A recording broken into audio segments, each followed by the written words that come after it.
Hello friends, आज हम आपको सीटेट 9 दिसंबर 2018 का जो मैथ का पेपर है उसका सलूशन कराने जा रहा हूँ। पहला क्वेश्चन है 2/3 प्लस 4/5। इसको कैसे सॉल्व करेंगे? अपॉन में इसके इधर 3 है, इधर 5 है, एलसीएम ले लेंगे इनका, तो एलसीएम इसका आ जाएगा 15। अब 3 का पहले इसमें डिवाइड करेंगे 15 में, तो 3 5 जा 15, 5 का 2 में इंटू कर देंगे, 5 टाइम्स बार गया तो 5 का इंटू 10 प्लस 5 3 जा 15, तो 3 का 4 में इंटू 12, तो ये आ गया हमारा 22/15। कटेगा है नहीं तो भाग दे देंगे, 15 एकम 15, रिमाइंडर बचेगा 7, तो एक सही 7/15 इसका आंसर आ गया। ठीक है, अगला क्वेश्चन है, इसमें 4 आकृतियां दे रखी हैं और कहा गया है निम्न आकृतियों को देखकर ये ऑप्शन जो इसके हिसाब से सही है उसका हमें बताना है, वो कौन सा सही हो सकता है। तो इसमें पहले लिखा है सभी समांतर चतुर्भुज हैं, पहला ऑप्शन इसका है सेकंड क्वेश्चन का कि सभी समांतर चतुर्भुज हैं। तो समांतर चतुर्भुज वह चतुर्भुज होता है जिसकी सम्मुख भुजाएं बराबर हों और समांतर हों। तो हम देखेंगे क्या सभी जो हैं वो समांतर और चतुर्भुज हैं, तो ये लग रहा है समांतर चतुर्भुज, सम्मुख भुजाएं बराबर हैं और समांतर हैं, ये भी है, ये भी है, और ये नहीं है, तो ये ऑप्शन सही नहीं हुआ। फिर इसके बाद अभी बी छोड़ के हम सी देखते हैं। सी में लिखा है इनमें से 2 समचतुर्भुज हैं। समचतुर्भुज वह चतुर्भुज होता है जिसमें चारों भुजाएं समान हो, तो चारों भुजाएं समान केवल इसमें लग रही हैं, शेष में नहीं है, तो इसको छोड़ देंगे।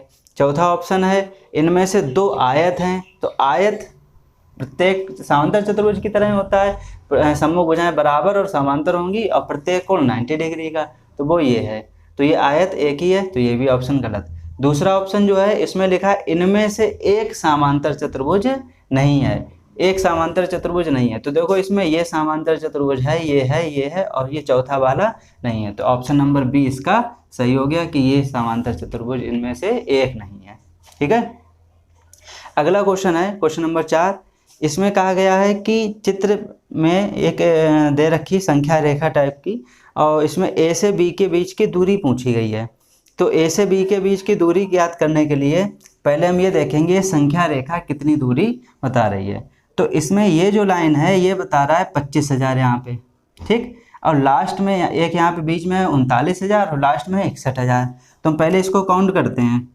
यहाँ पर है 25,000, तो इसको छोड़ के गिनेंगे 1 2 3 4 5 6 7 8 9 10 11 12 13 14 15 16 17 18, तो 18 भाग हैं इसमें टोटल, और दूरी 25,000 से 61,000 तक है, तो 61,000 में से 25,000 माइनस कर देंगे तो बचेगा कितना, 11 में से 5 गया 6, और यहाँ 5 में से 2 गया 3, 36,000, और पार्ट कितने हुए थे 18,000, तो हम लिखेंगे 36,000 और पार्ट हुए थे 18,000 नहीं, केवल 18, तो 18 दूनी 36, तो कितना आंसर आ गया ये 2000। मतलब एक पॉइंट जो है वो 2000 को प्रदर्शित कर रहा है। अब पूछा गया ए से बी के बीच की दूरी, तो ए से बी के पॉइंट ए को छोड़कर 1 2 3 4 5 6 7 8 9 10 11, तो 11 और एक पॉइंट किसको बता रहा है 2000 को, तो 11 गुणे 2000 कितना आ गया, 11 दूनी 22,000, तो इसका आंसर जो है वो आ जाएगा 22,000। ठीक है, अगला क्वेश्चन है क्वेश्चन नंबर 5। 3 सही 1/4 किलोग्राम चीनी से 1/16 किलोग्राम चीनी के कितने पैकेट बनाए जा सकते हैं।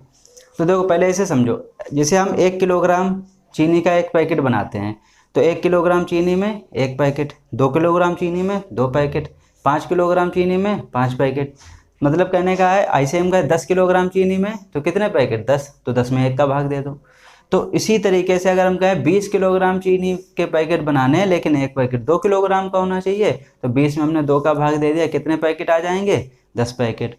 इसी तरीके से हम यहाँ देखेंगे कुल चीनी कितनी है और एक पैकेट कितने का, तो उसमें भाग देंगे। कुल चीनी कितनी है 3 चौको 12 और 1 13/4, भाग एक पैकेट कितने का है 1/16 का, तो भाग देते हैं तो कैसे हल करते हैं 13/4 और भाग की जगह गुणा कर दिया, ये भिन्न है ना, भिन्न की तरह हल कर लेंगे। 4 एकम 4, 4 दूनी 4 चक्कू 16, 13 चक्कू 52, कितने पैकेट बन जाएंगे? 52 पैकेट बन जाएंगे। तो ये हो गया 5वां क्वेश्चन। थर्ड क्वेश्चन छूट गया था, ये क्या है?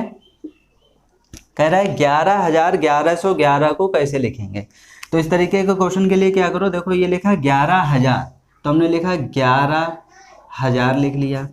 फिर लिखा 1100, तो 1100 कैसे लिखा जाएगा? 1100 ऐसे लिख लिया। फिर 11 तो 11 लिख लिया। सबको जोड़ दो, 1 1 1 1 और 1 2 1, ये कितना आ गया? 12,111। ये आंसर सही हो गया।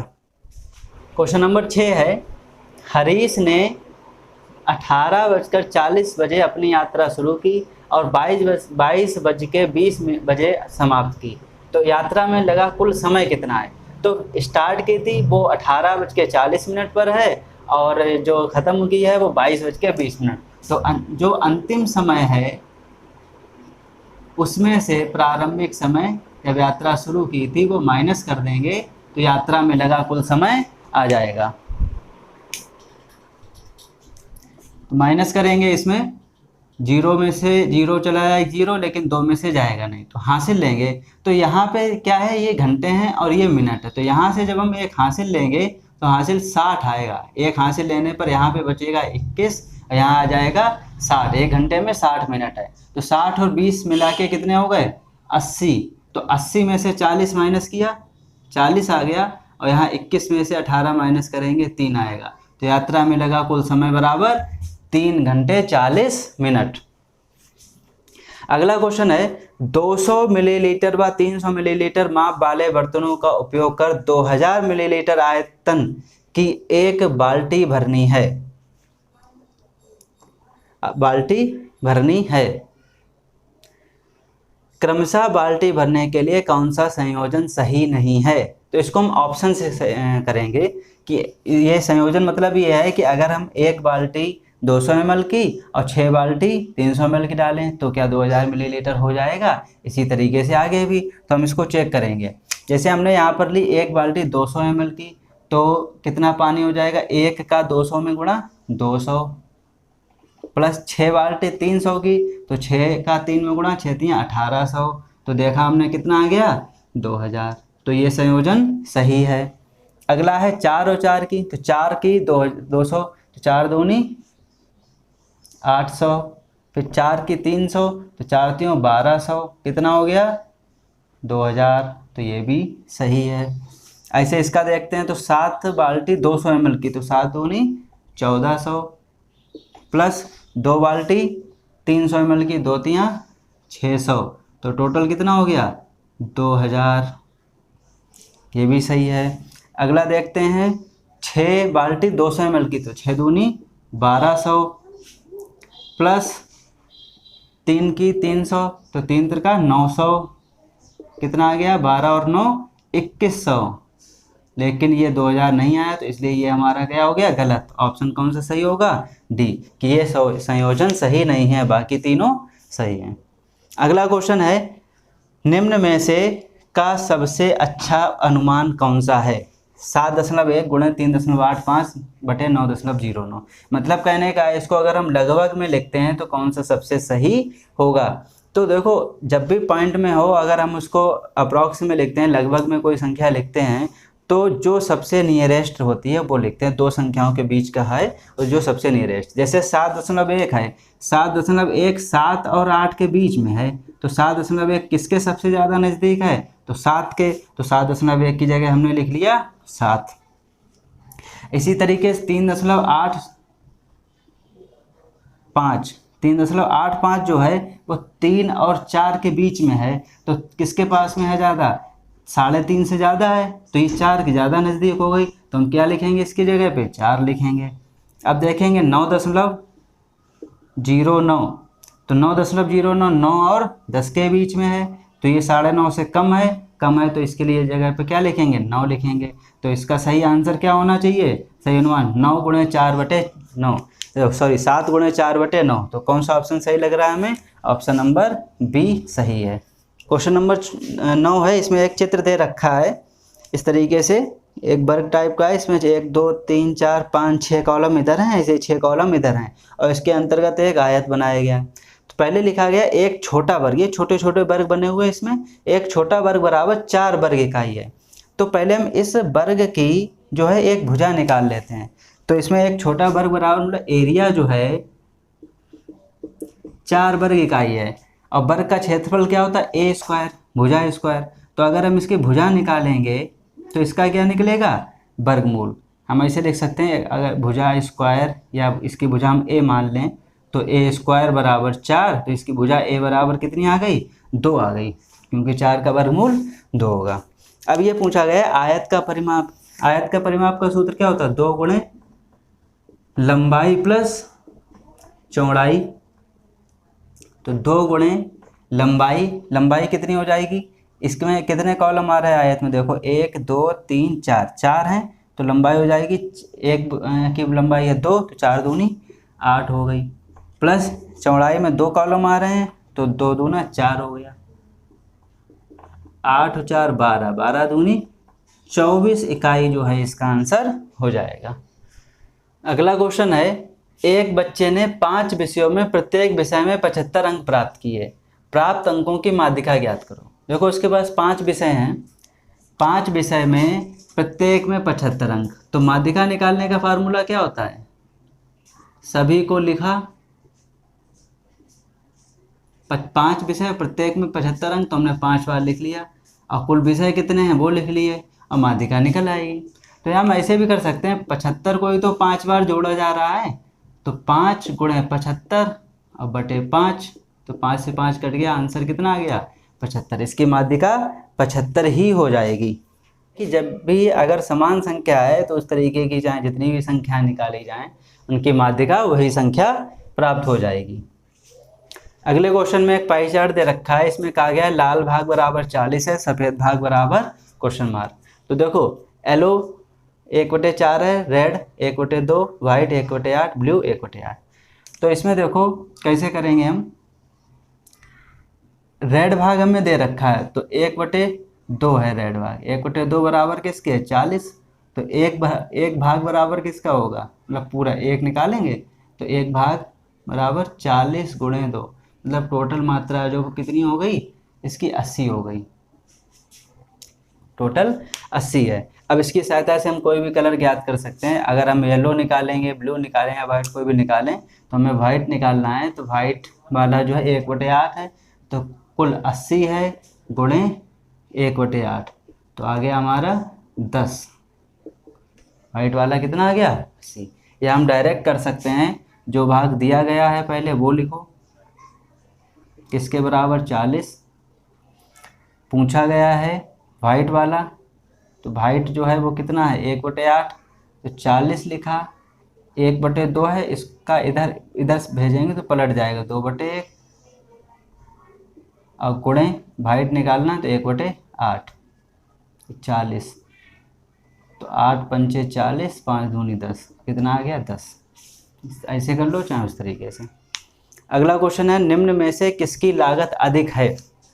तो लागत अधिक निकालनी है, किसकी है, पहला पार्ट है इसका 250 प्रत्येक पैकेट वाले 200 पैकेट, मतलब एक पैकेट का मूल्य 250 रुपये, तो 200 पैकेट होगा इसमें है 250, मूल्य उतना ही है, प्रत्येक वस्तु, इसमें वस्तु की मात्रा है, उसमें पैकेट थे इसमें वस्तु है, और 20 दर्जन। तो पहले हम ये देखें, ये 200 पैकेट और ये 20 दर्जन, तो 20 दर्जन का मतलब कुल कितने होगा, एक दर्जन में 12, तो 12 दूनी 24, 240। इसमें एक चीज़ का मूल्य 200 है, इसमें एक चीज़ का मूल्य इसमें एक चीज़ मूल्य तो दोनों बराबर ही है, एक पैकेट का एक वस्तु का, लेकिन इसमें जो वस्तु हैं इसमें टोटल कितने पैकेट हैं 200 और इसमें 240, तो किसकी लागत अधिक हो जाएगी, दूसरे वाले की लागत अधिक हो जाएगी। अगला क्वेश्चन है 1 minus plus 1 minus 1 plus 1 minus 1 plus 1 dash dash dash, कहाँ तक नहीं दिया गया, ये लिखा है का सम संख्यक पदों का योग। सम संख्यक मतलब इसमें जो संख्याएं आगे होंगी वो सम तक आएंगी। जैसे संख्याएं हैं 10, सम संख्याएं कौन सी होती है, जो 2 से कट जाएं, 2 4 6 8 10, और विषम जो 2 से नहीं कटेंगी। तो सम संख्यक पदों का योग मतलब सम संख्याओं तक है। हम कह सकते हैं ये संख्याएं 50 हो सकती हैं, 100 हो सकती हैं, 1000 हो सकती हैं, 50,000 हो सकती हैं, 1 लाख या 1 करोड़, लेकिन सम में ही होंगी। अगर हम कहते हैं ये 111 तक हैं, ठीक है, तो ये कैसी हो जाएंगी, विषम अंक तक हो जाएंगी। तो हम छोटी सी एक कोई सम संख्या लेते हैं, हमने लिख लिया 4 तक। तो अगर हम 4 बार इस तरीके से लिखते हैं 1 -1 +1 -1, 4 बार लिखा, देखो ये कट गया, कितना आया, 0 आया। एक और हम देख लेते हैं, अगर हम 8 बार लिखें, मतलब लिखना सम ही है,